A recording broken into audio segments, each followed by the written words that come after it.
Bonjour à tous, bienvenue sur Moss Muscular, j'espère que vous allez bien. Vous m'avez manqué, j'ai pris un petit peu de temps pour moi-même, pour me reposer un petit peu de toute cette très très longue saison qu'on a pu vivre ensemble jusqu'à Olympia et un petit peu après. Cette saison qui n'est pas encore vraiment complètement terminée, qui y a encore quelques compétitions avant la fin de l'année 2025 et le début de la saison qui commencera normalement en mars avec l'Arnold Classic. Donc cette saison-ci n'est pas vraiment finie. Il y a encore quelques compétitions qui qualifieront donc pour l'Olympia de 2025. Et on va tout de suite commencer avec celle de cette semaine, de ce week-end. Et c'est le Romania Pro, dans laquelle Rafael Brandao a gagné son ticket Olympia, donc en Roumanie. Il était ici, je trouvais, bien mieux qu'à Olympia. Je trouve au niveau de la définition, surtout, il était dans une bien meilleure sèche, un physique bien plus défini, bien plus beau à regarder que durant l'Olympia. Aussi, j'ai l'impression qu'il était aussi un petit peu plus plein. À Olympia, il me paraissait un peu plus flotteux et plus plat. Enfin, il n'était pas vraiment à son plein potentiel. Ici, il a vraiment réussi à bien pique pour cette compétition. Et donc, c'est comme ça qu'il a réussi à gagner ce ticket pour Olympia. C'était quand même assez serré, avec un Hakim Williams qui était dans la meilleure shape de sa vie, clairement dans sa meilleure condition, son meilleur physique, je pense qu'il était meilleur que Al Arnold, voire similaire. Mais vraiment, là, ici, il était assez exceptionnel. Il était extrêmement plein, extrêmement dur, avec une belle densité musculaire. Il gagne quand même quelques poses, surtout pour moi les poses de côté, où il a un side chest par exemple magnifique. On peut voir les détails dans le côté de sa jambe qui sont juste splendides. Ainsi que voilà, la rondeur sur les épaules et biceps. C'est quand même très très difficile de le battre sur cette pose. Il a aussi un très très beau double biceps de face, hein. Il a quand même des très très beaux biceps, donc il a ce corps en X qui ressort très très bien, malgré le fait qu'il ait pas mal de problèmes avec ses dorsaux. Je trouve quand il fait cette pose, ils ne sont pas non plus... Le problème n'est pas non plus trop visible, il arrive quand même à avoir une belle posture sur le double biceps de face, et ses bras prennent tellement place finalement que tu ne vois plus trop le manque de dorsaux, et puis il a aussi vraiment des très belles cuisses. Donc voilà, je pense que ces deux poses-là sont vraiment très très bonnes. Alors est-ce qu'il bat Raphaël sur le double biceps de face? Ça c'est très difficile à dire.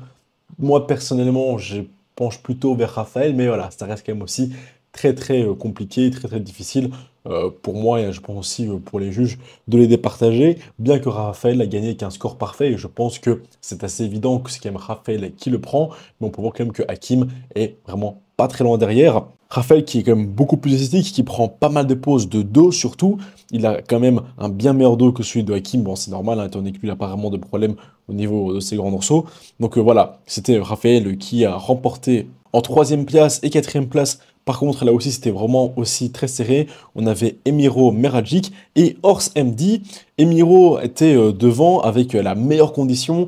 Il a un très gros avantage de dos avec des dorsaux et fessiers qui sont extrêmement bien conditionnés. Horst, lui, a une meilleure structure de face, avec de très bonnes cuisses aussi. Mais pour moi, il n'y a pas photo. Emiro est loin devant lui, simplement grâce à la condition. Niveau structurel, c'est peut-être pas le meilleur, mais voilà, il a un package ici qui était quand même bien meilleur que celui de Horst. Et Horst, je trouve que son physique n'évolue pas tant que ça depuis le Romania Pro de l'an dernier. On n'a pas vraiment vu de grandes différences au niveau de son physique. Il y a toujours son dos qui est fortement en retard, toujours cette section médiane qui s'est fortement développée. Donc voilà, pas vraiment de différence entre les deux. Un petit peu déçu de sa prestation ici au Romania. Je m'attendais quand même à avoir un peu plus d'évolution, par exemple au niveau de ses triceps, au niveau du dos. Et bon, bah, j'ai l'impression un petit peu qu'il a stagné, qu'il est resté au même point. Donc voilà, je pense pas qu'on va avoir des choses très intéressantes avec Horst dans le futur en fait. Je me dis, parce que s'il continue d'essayer de rejeter de la masse, j'ai l'impression que sa sangle abdominale va juste continuer de grossir, un peu comme celle de Nick Walker par exemple. Et donc je crois que ça va pas être un bodybuilder qui fera Olympia chaque année. Jusqu'à présent, il n'a encore jamais été à Olympia. Et j'ai un petit peu du mal à le voir à se qualifier pour Olympia. C'est pas impossible, hein, bien sûr, il pourrait y arriver. Ça dépend de la compétition qu'il fait. Mais voilà, j'ai un petit peu du mal à le voir battre un des mecs qui a fait Olympia cette année, voilà, sur le top 15, top 16. J'ai un petit peu du mal à voir Horst battre l'un d'entre eux. En tout cas, avec le physique actuel qu'il a et avec l'évolution qu'il a fait jusqu'à présent depuis l'an dernier, j'ai pas vraiment l'impression que ça va aller vers d'autres choses dans les années à venir, avoir le plan qu'il a. Et même niveau conditions, ici, il n'était pas non plus dans une condition exceptionnelle. Il était bien conditionné de face, mais de dos, bon ben voilà, on avait à côté quand même de lui quelqu'un qui avait une très très belle condition pour de l'open. Mais voilà, il y avait quand même un gros gap, je trouvais, de dos entre les deux, alors que Emiro n'est pas non plus un athlète de fou, avec un niveau de dingue dans l'open bodybuilding. Donc voilà. Ensuite, un physique update de Sean Clarida, qui va concourir en Open pour la 3e fois de sa carrière ici à Prague ce week-end. Alors il est avec un nouveau coach, hein, Stéphane, aka Boss of Outlaw, le coach actuel de Martin Fitzwater. Alors il m'a l'air déjà bien plus plein qu'à Olympia, beaucoup plus volumineux, en tout cas sur le haut du corps. Au niveau des cuisses, j'ai l'impression que c'est plus ou moins la même chose que Mister Olympia. D'ailleurs, j'ai un peu l'impression qu'il avait perdu du volume et de la masse entre Olympia 2023 et Olympia 2024 sur les cuisses. Et bon, avec le peu de temps qu'il y a entre Prague et Olympia, je ne pense pas non plus qu'il va ajouter énormément de volume entre les deux. Donc voilà, la question c'est, va-t-il arriver à se classer dans le top 3 à cette compétition, alors qu'il y aura quand même un très très très bon niveau? Est-il capable de battre Chris Bumstead? Si vous pensez que Sean Clarida pourrait se placer devant lui, on aura le plus petit qui est Sean sur la scène, contre le plus grand qui sera Chris. Ils sont tous les deux en dehors de l'open bodybuilding de base. Hein, l'un vient du 212, l'autre du classique physique. Deux avec des génétiques exceptionnelles, tous les deux avec des très très bonnes conditions. Hein, les deux sont extrêmement bien conditionnés quand ils participent à leur compétition. Donc voilà, ça va être très difficile. On aura le petit compact très massif contre le grand élégant avec moins de volume, mais par contre avec la génétique et la shape exceptionnelle d'un bodybuilder classique. Donc voilà, ça va être intéressant quand même de les voir l'un à côté de l'autre finalement. On aura une belle battle, à voir si Sean aussi arrive à battre les autres athlètes Open, ce qui n'est pas impossible, hein, parce que Sean Clarida, à chaque fois qu'il concourt en Open, il fait quand même des très très bons classements, il arrive quand même à battre pas mal de gars bien plus grands que lui, donc voilà, je pense pas non plus qu'il gagnera la compétition, je ne le vois pas passer devant Martin, mais je le verrais bien faire un bon petit top 3 ici à Prague. Et du coup, toujours sur Chris Bumstead, qui est actuellement à 118 kg. 118 kg, c'est 9 kg de plus qu'à Olympia. Je trouve qu'il a un side chest redoutable et un double biceps de dos, extrêmement impressionnant. Il est extrêmement complet, il a les grands ronds, les infraépineux qui sont fortement développés, plus développés que certains bodybuilders en open. Il a l'avantage de la condition, de la taille. Malgré tout, il fait quand même toujours 20 kg de moins que Samson Dauda.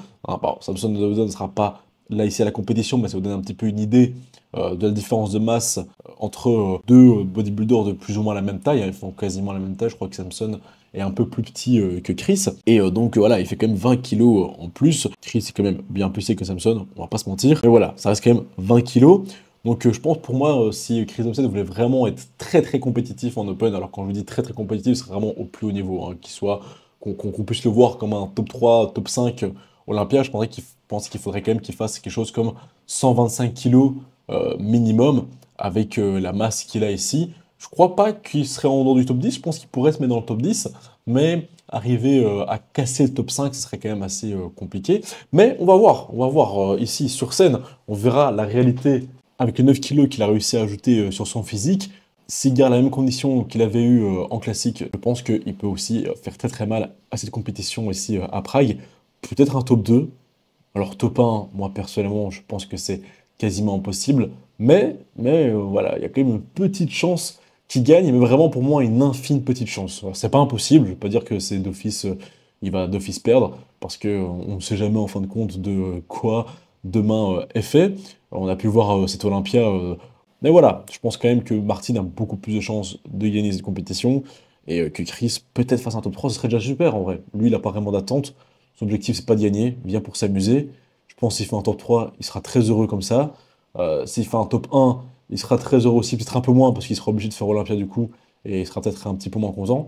Donc à mon avis, il sera encore peut-être plus content de faire top 2, en se disant voilà, c'est bon, je suis deuxième, j'ai pas d'obligation, je finis avec une très belle deuxième place en Open, et puis c'est bon. Et pour finir, nouvelle news par rapport à Zram Dani, qui est donc officiellement coaché par Stéphane Matala. Alors ça, j'avais pas du tout vu venir.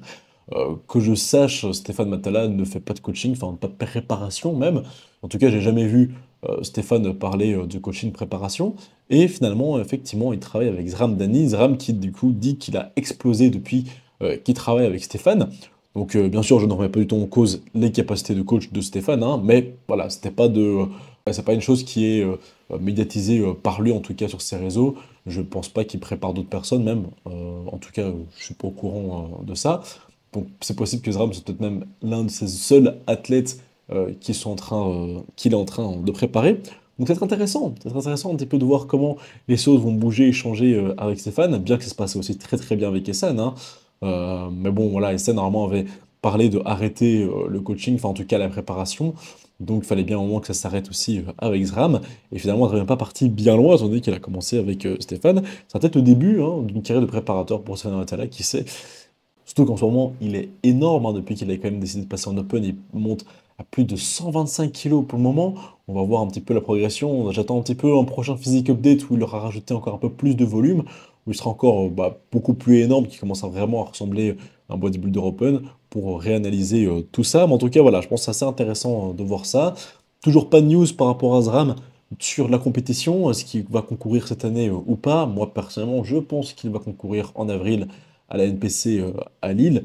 La Laurazive, je pense c'est fort probable qu'il fasse celle-là, ou alors la Alison Tetsu en fin d'année, mais avec la physique qu'il a actuellement, je vois vraiment pas trop le sens d'attendre aussi longtemps.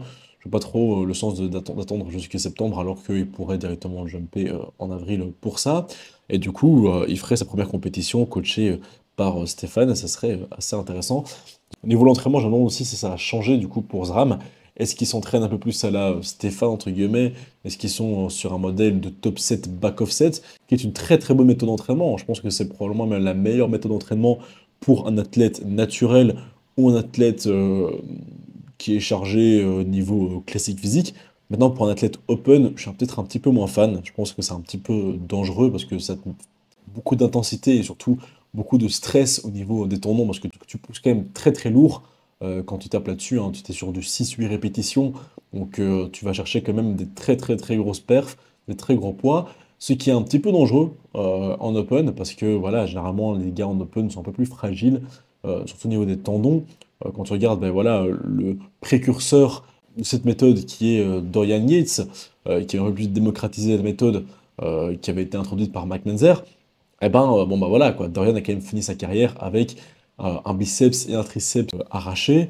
Et quand tu regardes les bodybuilders actuels, la plupart en open sont plutôt focus sur du volume d'entraînement plus élevé, du pump, de la congestion, beaucoup plus de séries, moins de temps de repos, plutôt que taper très très lourd. Enfin là, quand tu regardes les entraînements par exemple de Samson Dauda, tu vois jamais Samson faire des séries avec des charges super élevées, alors que je suis sûr et certain qu'il a la force pour prendre beaucoup plus que ce qu'il prend. Mais voilà, il reste quand même assez modéré. Bon, alors le modéré pour eux, c'est nos top 7, enfin c'est nos pairs, hein, on va pas se le cacher. Mais voilà, quand tu sais tout ce qu'ils prennent, la force qu'ils peuvent avoir, bon bah voilà, ça reste quand même d'entraînement assez léger, mais par contre très très focus sur le volume et alors la congestion des séries un peu plus longues. Donc voilà, je pense quand même que Stéphane, s'il veut garder de la longévité dans le sport et continuer à faire le sport le plus longtemps possible, ce serait peut-être un petit peu plus safe pour lui de partir vers un type d'entraînement un peu plus léger et plus basé sur la congestion, un petit peu comme il le faisait avant, quand il était encore avec Essan.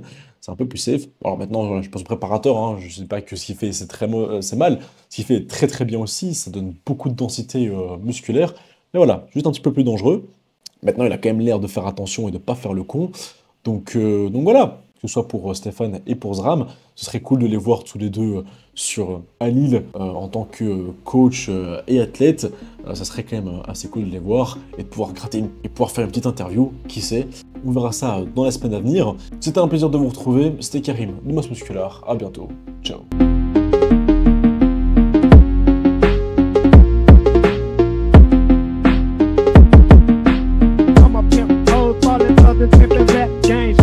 That tempo just enough to keep these bitches tight. Make him think, off a nigga dick, bitches sucking dick, make it quick, off my dick, get that simple flowing to.